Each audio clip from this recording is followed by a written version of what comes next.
자, 오늘은 조선의 악녀 시리즈 두 번째입니다. 이름은 김계시라는 여자예요. 그런데 이 여자의 이야기를 하기 위해서는 광해군의 이야기를 먼저 해야 되고요. 광해군의 이야기를 하기 위해서는 선조 이야기를 해야 돼요. 자, 그래서 오늘 악녀 이야기를 하기 위해서 선조의 이야기를 먼저 하도록 하겠습니다. 선조는 조선 왕조 최초로 후궁의 아들이 왕이 되었고요. 조선시대 최악의 군주로 평가를 받고 있습니다. 아주 대표적으로 임진왜란 때 한양과 조선 백성들을 다 버리고 혼자 살겠다고 도망을 치고 자기 아들들을 전쟁터로 보내기도 했었죠. 당시에는 선조한테 7명의 아들이 있었어요.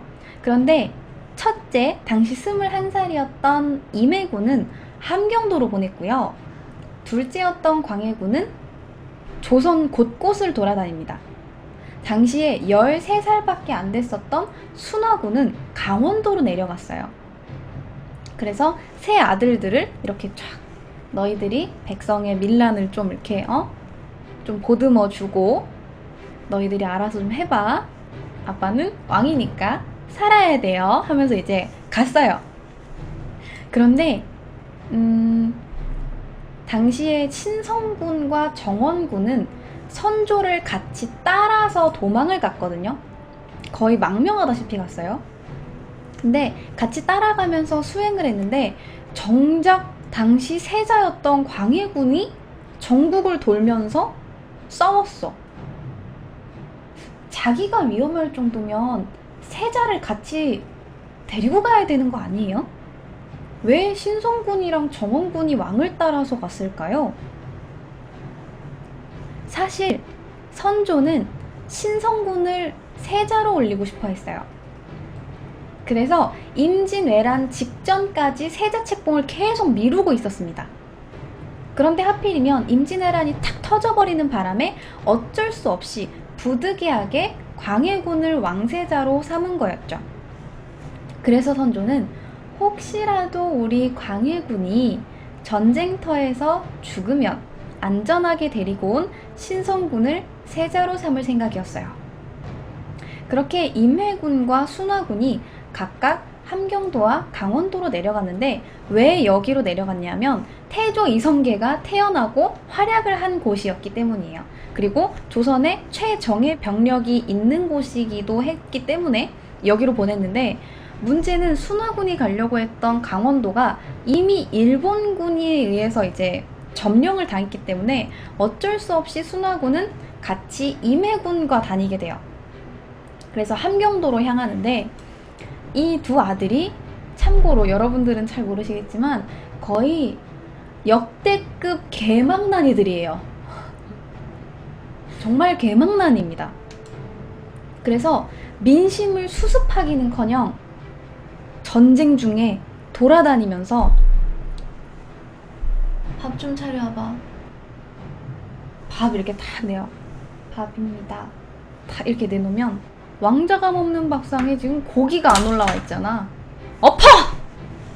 이러고 전쟁 중에 자기 밥상에 고기가 안 올라와 있다고 밥상을 엎고요. 가는 곳마다 곡물을 요구해요. 삥을 뜯습니다. 아니 왕자가 전쟁 중에 돌아다니면서 삥을 뜯고 재물이 좀 있어 보이는 양반을 낫으로 찍어 죽이고 재물을 뺐습니다. 포악한 왕자들입니다. 안 그래도 민심이 흉흉했는데 두 왕자들이 번갈아 가면서 불을 싸지르고 일본군이 천령을 넘어서 관군이 무너지기 시작하자 왕자들이 도망칠 기세가 보여요. 백성들이 분노합니다. 이 왕자들이 지금 제정신인가? 싶겠죠. 두 왕자를 잡아다가 밧줄로 묶어버립니다. 백성들이 왕자를 잡아서 밧줄로 묶어서 일본군한테 넘겨버렸어요. 우리가 왕자를 줄 테니까 그만 괴롭히세요 하면서 왕자를 넘겨버렸어. 그런데 1년 뒤에 멀쩡하게 둘 다 살아 돌아오기는 해요. 그런데 이 당시의 충격이 너무나 컸던지 이 둘이 더더욱 미쳐 돌아갑니다.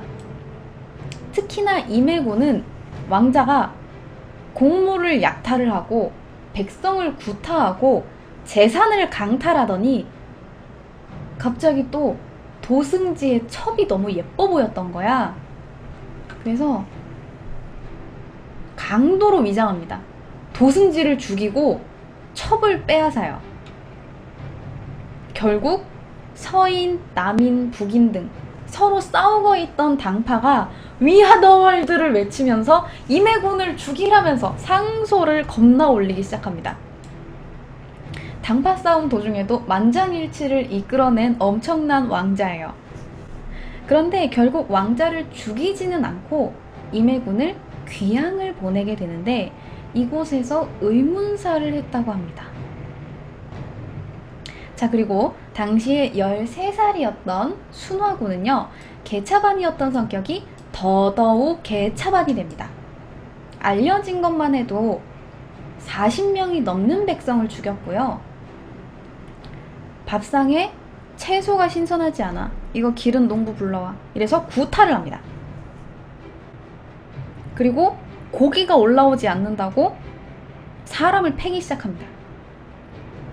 여기까지는 양반이에요. 괜찮아요. 그럴 수 있지요. 인성이 별로니까 그럴 수 있죠. 그런데 전쟁이 끝나고 돌아온 후 선조의 첫째 부인이었던 의인왕후가 죽었는데 장례를 치르던 동안에도 의인왕후를 모시던 궁녀를 의인왕후의 관 옆에 있던 천막에서 겁탈합니다. 안 그래도 신하들이 아들놈 간수 좀 잘하세요. 사람 죽이고 다니잖아요. 1년에 10명씩 죽인대요. 라는 말이 나오고 있었는데 겁탈 사건이 일어나자 더 이상 선조도 감싸줄 수 없다고 생각했는지 순화군을 유배를 보냅니다. 그런데 유배지에 갈 때마다 사람을 죽여요. 그리고 무고한 양민을 잡아와서 쇠망치로 이빨을 깨더니 이빨이 깨졌네? 이거 내가 뽑아줄게. 이러면서 집게 가지고 이빨을 생리를 뽑아요. 그런 만행을 저질렀기 때문에 유배가 소용이 없어요. 유배가 소용이 없어지자 선조는 다시 한양으로 불러들입니다. 그리고 가택연금을 시켜요. 너 집에서 이제 나오지 마 라고 했는데 아득바득 나와서 사람을 때리고 잡아 죽입니다. 결국 선조는 금이군을 보내서 가택연금을 시켜요. 그러니까 그전에는 그냥 집에 딱 보내서 너 이제 여기서 나오지 마 라고만 이야기했는데 이제 계속 사람을 죽이니까 군인들을 보내서 그 집을 막아버린 거예요. 나올 수 없도록. 그런데 하필 이때 풍을 맞아서 병상에 있다가 28살의 나이로 사망합니다. 두 형제가 이렇게나 스펙타클했어요. 자, 그렇다면 우리의 광해군은 어떨까요? 일단 군자 들어가니까 좀 안 좋아 보이죠? 광해군은 아주 놀랍게도 임진왜란을 계기로 차기 대권주자로 떠오르게 됩니다. 오호. 전쟁터를 누비면서 백성들을 구제하고 위로했고 나라를 안정시키기 위해서 과감하게 개혁 정책을 추진하기도 했어요. 이 광해군의 대표적인 업적이 토지 조사를 해서 누락된 토지를 국가 재원으로 확충을 하고요. 대동법을 시행해서 백성들의 세금 부담을 줄여줍니다. 또 외교 정책을 되게 잘했는데 당시에 대국이었던 명나라, 거의 뭐 아버지 나라라고 부를 정도로 대국이었어요. 완전 친명이에요. 친명파들이에요. 완전 대국이었던 명나라랑 이제 막 신흥 강국으로 떠오르던 후금 사이에서 중립을 지킵니다. 우리가. 근데 어떻게 중립을 지켰냐면 아주 대표적인 일화가 있는데 선조 때 명나라가 우리를 지원을 해줬어요. 그 임진왜란 당시에. 나중에 명나라가 후금의 여진족에게 위협을 받습니다. 이제 막 이 후금은 막 나라를 막 확장을 할 때니까 명나라를 막 치고 들어왔거든요. 그래서 명나라는 조선에게 파병을 요청합니다. 내가 너네 임진왜란 때 도와줬으니까 너네도 이제 우리 도와줘야지. 야, 군인들 파병시켜 빨리! 이렇게 했는데, 자, 우리나라 생각해 봅시다. 임진왜란 때 엄청나게 많은 피해를 입었죠. 이 상황에서 백성들을 뽑아다가 미안한데 야, 명나라 가가지고 전쟁 좀 또 해라. 이렇게 할 수 있겠어요? 안 되죠. 파병할 여유도 없고, 그리고 이미 외교를 꾸준히 유지해왔던 대국이었던 명나라를 또 무시할 순 없어요. 심지어 우리나라를 임진왜란 때 도와줬잖아요. 그러니까 또 도와주긴 해야 되는데 우리나라도 좀 그렇고, 근데 이 여진족이 후금이 신흥 강국으로 떠오르고 있었어요. 이 후금을 무시해버리면 앞으로 무슨 일이 일어날지 몰라요. 이 사이에서 우리는 새우등이 터져버리는 겁니다. 광해군이 신하들의 반대를 무릅쓰고 파병을 시켜버립니다. 그런데 그냥 파병을 시킨 게 아니에요. 당시 지휘관이었던 강홍립 장군을 불러서 밀명을 내립니다. 야, 명나라로 일단 군대를 끌고 가. 근데 명나라랑 여진족 사이에 전쟁이 탁 터지잖아? 그러면 우리나라 군사들을 전부 다 여진족한테 투항시켜버려. 야, 그냥 항복해, 항복! 이렇게 해버린 거예요. 그래서 조선은 명나라에 파병을 시키기도 했고, 여진족한테 투항함으로써 우리는 너네하고 적대적이지 않아 라는 의사를 표현하게 된 거죠. 의리도 지키고 나름 여기에 약간 줄도 좀 댔고요. 괜찮죠? 완전하게 실리 정책이었던 거예요. 근데 이것 때문에 후폭풍을 맞습니다. 왜냐하면 서인 쪽에서 예와 명분을 엄청나게 중시했거든요. 아니, 어떻게 우리가 그동안 그렇게 명이랑 잘 지냈는데 지금 후금이 떠오른다고 후금 쪽으로 줄대시는 거예요? 어떻게 그럴 수가 있어요? 아니, 명을 도와줘야죠. 왕이 아니네 이거 라고 해버린 거예요. 그래서 나중에 이게 인조반정의 원인이 되기도 합니다. 이 사건이 어마어마하게 컸었거든요. 근데 지금에 와서는 우리는 뭐 이렇게 막 명예라든지 무슨 뭐 이런 거 그렇게 중요하게 생각 안 하잖아요. 그리고 나중에 인조반정으로 들어섰던 인조가 병자호란을 일으켰기 때문에 우리는 이 광해군의 외교 정책을 재평가하게 된 거죠. 자, 그러면 이렇게나 대동법도 시행했고 뭐 외교 정책도 잘했는데 왜 인조반정이 일어났고 왜 우리는 광해군으로 기억하고 있을까요? 자, 일단 인조반정이 일어난 이유에 대해서 알려줄게요. 가장 큰 게 세 가지예요. 이 당시의 광해군은 지지 기반이 아주 약했어요. 왜냐하면 선조가 급하게 임진왜란 때문에 세자로 책봉을 했어야 됐고, 또 이복 동생이었던 영창대군이 급격하게 떠오르고 있었거든요. 그래서 정통성의 논란이 있었기 때문에 광해군이 이 영창대군을 죽여버리고 자기의 새어머니였던 임목대비를 폐비시키고 덕수궁에 감금시켰거든요. 그래서 어떻게 자기 동생을 죽이고 어머니를 가둘 수가 있죠? 또 여기서 예와 효와 명분을 중시하던 서인들이 들고 일어납니다. 자, 난리가 났어요.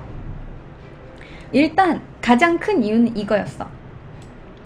자, 그런데 이때 광해군과 선조가 옆에 같이 두고 싶어 했던 여인이 있었으니 그 사람이 바로 오늘의 주인공인 김계시입니다.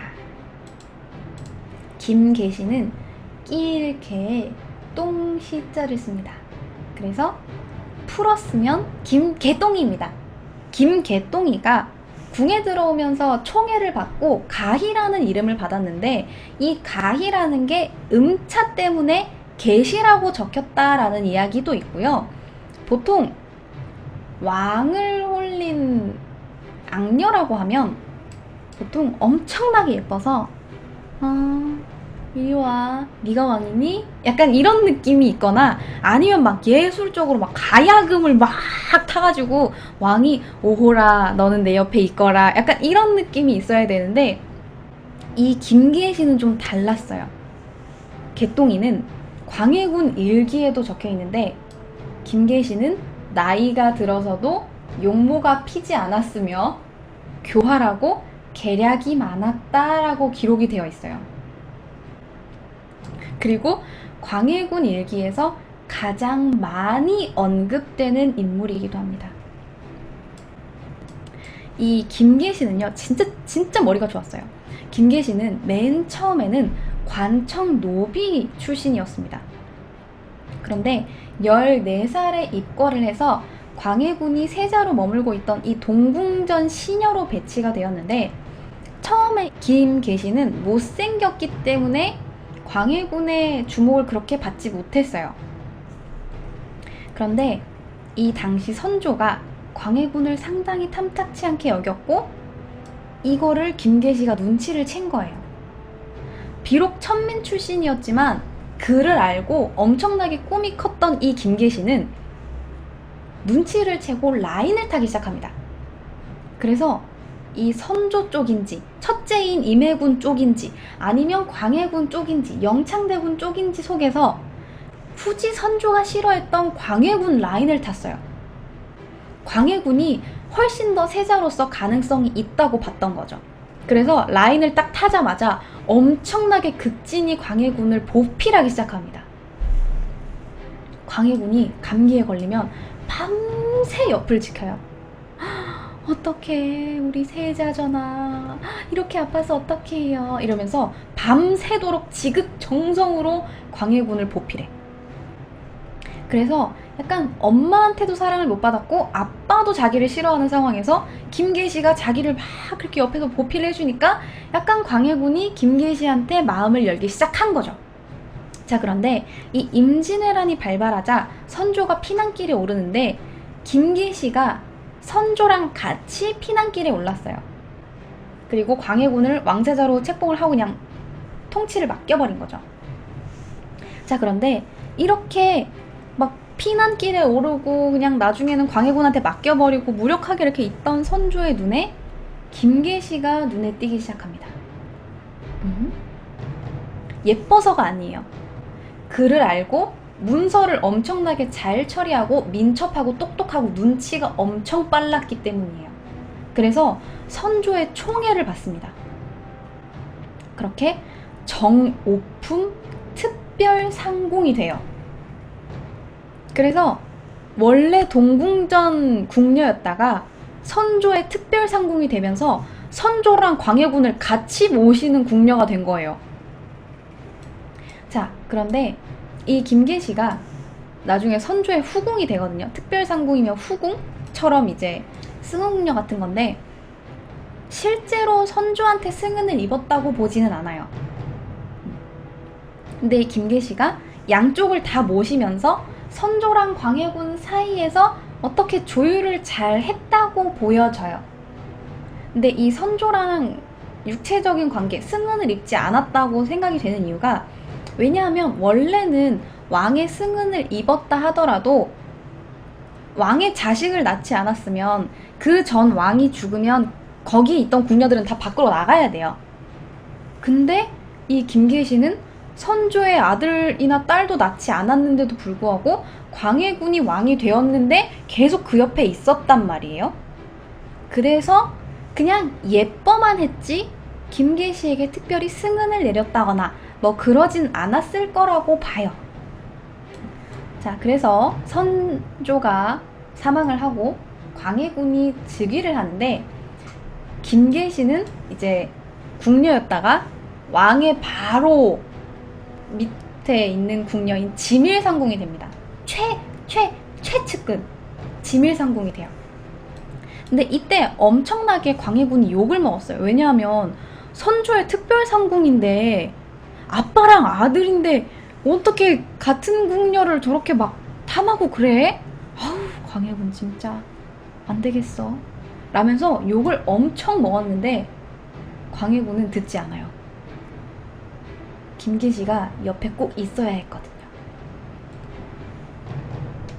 왜 옆에 있어야 됐느냐? 김계시는 애인이라기보다 정치적 파트너에 가까웠어요. 물론 광해군과 어느 정도 좀 육체적 관계도 있었을 거라고 추측이 되는데 광해군의 눈과 귀가 되어줍니다. 그래서 지지 기반이 약했던 광해군을 위해서 대북 세력이랑 함께 광해군한테 힘을 실어준 거죠. 근데 고작 상궁이 어떻게 힘을 실어줘요? 이 김계시는 엄청나게 눈치가 빨랐어요. 그래서 정세를 정확하게 꿰뚫어 봅니다. 긴박한 상황에서 시시각각 정보를 분석해서 광해군한테 알려준 거예요.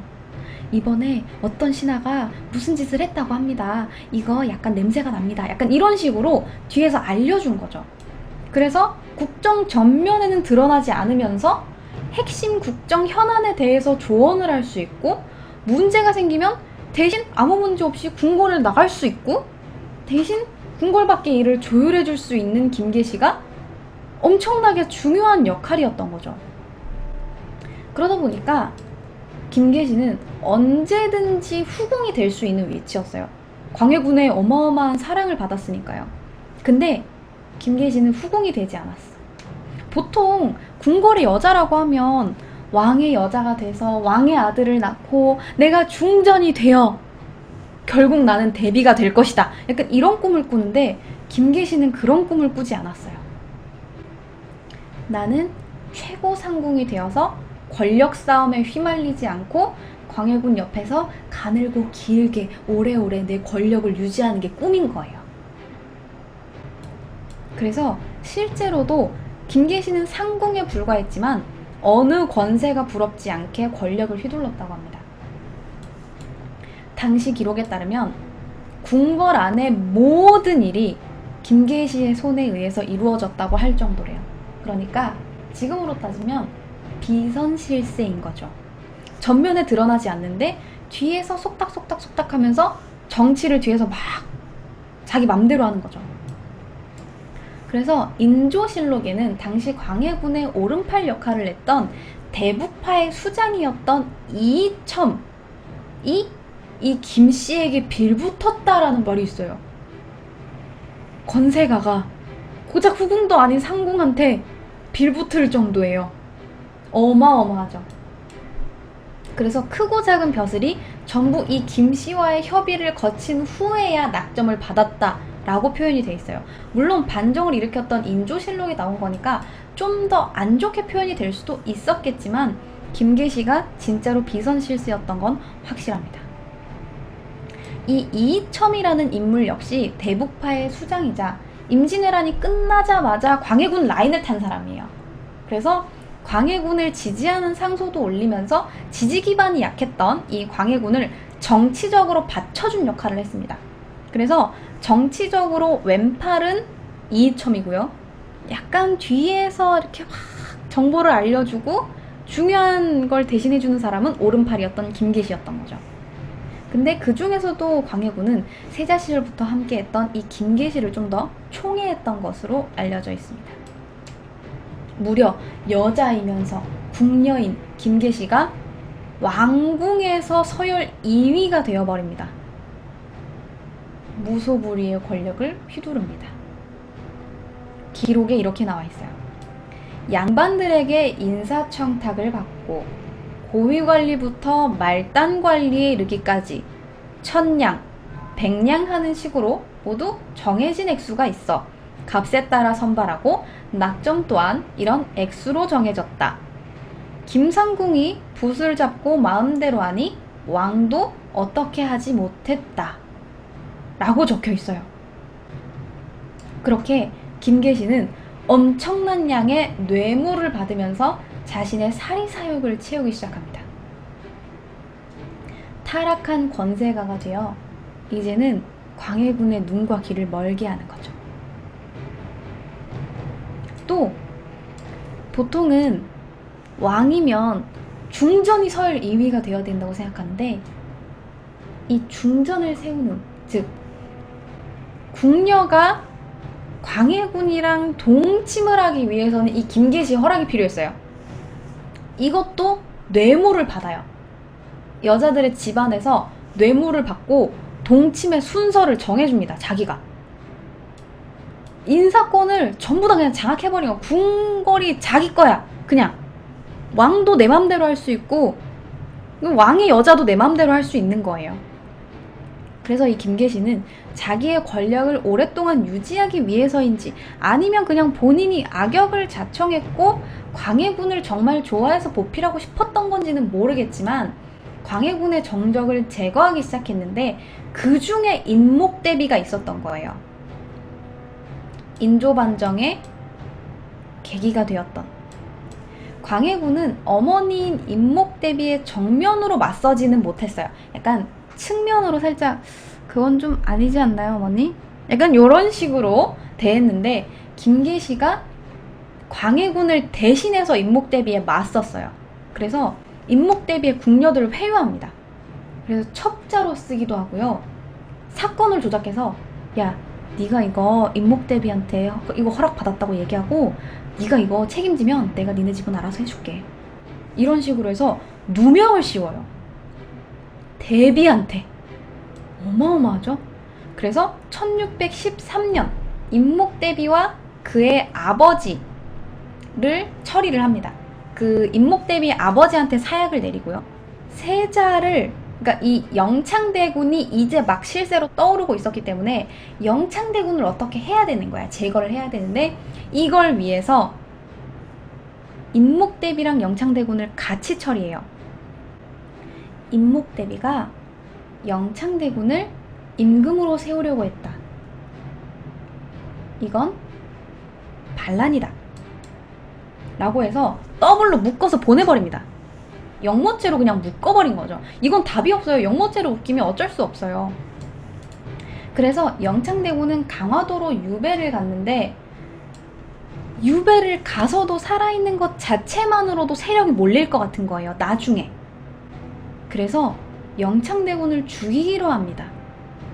유배 보낸 걸로는 만족하지 않았어요.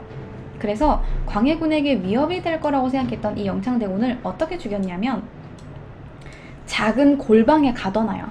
유배지에서 작은 골방에 가둬놓고 아궁이에 불을 겁나 지핍니다. 대군 추우시죠? 계속 불을 지펴요. 그래서 영창대군은 질식해 죽습니다. 당시 영창대군의 나이는 8살이에요. 영창대군을 제거한 걸로도 모자라서 인목대비가 반역도 모자라서 실패하니까 광해군한테 저주를 걸었다고 해요.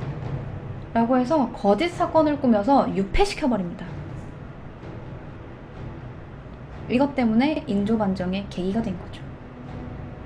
그렇게 김계시는 무소불위의 권력을 휘둘렀으나 이 서인들이 우리 또 예와 명분과 효를 중시하는 이 서인들이 가만히 있지 않았어요. 유패를 계기로 반정을 도모했고 능양군을 왕으로 세우려고 했습니다. 명분, 폐모살제, 그러니까 이복동생을 죽이고 인목대비를 자기 어머니를 폐위시킨 이 반인륜적인 행위 잘못했죠. 두 번째, 우방국이었던 명나라를 소홀히 하고 오랑캐인 후금이랑 친하게 지낸 거, 이거 문제예요. 자, 세 번째, 무리한 궁궐 조성 사업으로 국가 재정을 위험하게 했다는 거. 자, 이렇게 반정 세력이 왕을 끌어내리려고 도모를 하는데 김계시가 이걸 모를 리가 없어요. 눈치를 챕니다.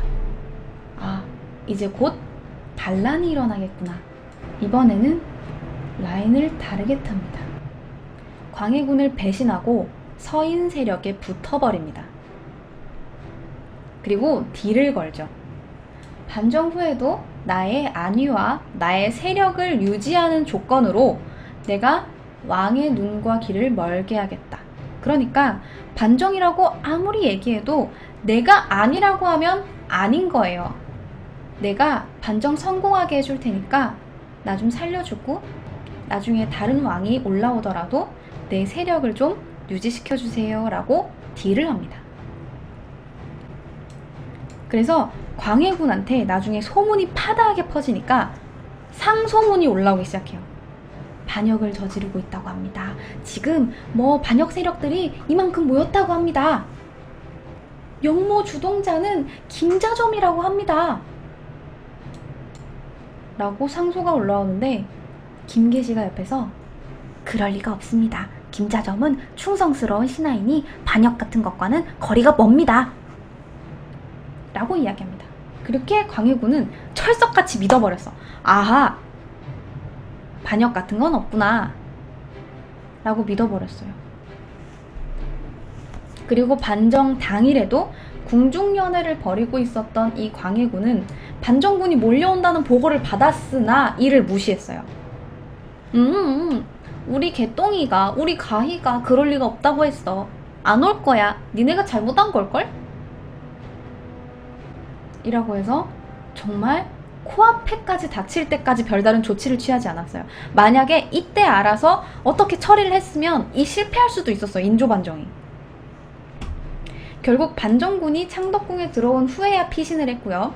왕위에서 쫓겨나서 18년 동안 강화도와 제주도 등지에서 유배 생활을 합니다. 자, 그렇다면 라인을 잘 탔던 김계시는 어떻게 됐을까요? 김계시는 살아남았을까요? 김계시는 인조반정을 묵인한 대가로 권력을 계속 유지할 수 있을 것이라 생각을 했으나 서인들이 생각했던 광해군을 끌어내려야겠다고 생각했던 이유가 바로 김계시였어요. 그래서 1차로 사형시켜버릴 거라고 생각하고 있었죠. 사변이 일어났다는 말을 듣고 민가에 숨어 있다가 군인들한테 잡혀 죽습니다. 광해군 일기에 무려 일개 상공인 김계시의 죽음이 나와 있어요. 거기에 적혀 있어. 아니 무슨 왕도 아니고 왕세자도 아니고 뭐 왕족도 아닌 그냥 궁녀의 죽음이 거기에 적혀 있어. 뭐라고 적혀 있냐면요. 상궁 김계시를 베었다. 계시가 정업원에서 불공을 들이고 있다가 사변이 일어났다는 것을 듣고 민가에 숨어 있는데 군인이 찾아내 베었다. 라고 기록돼 있어요.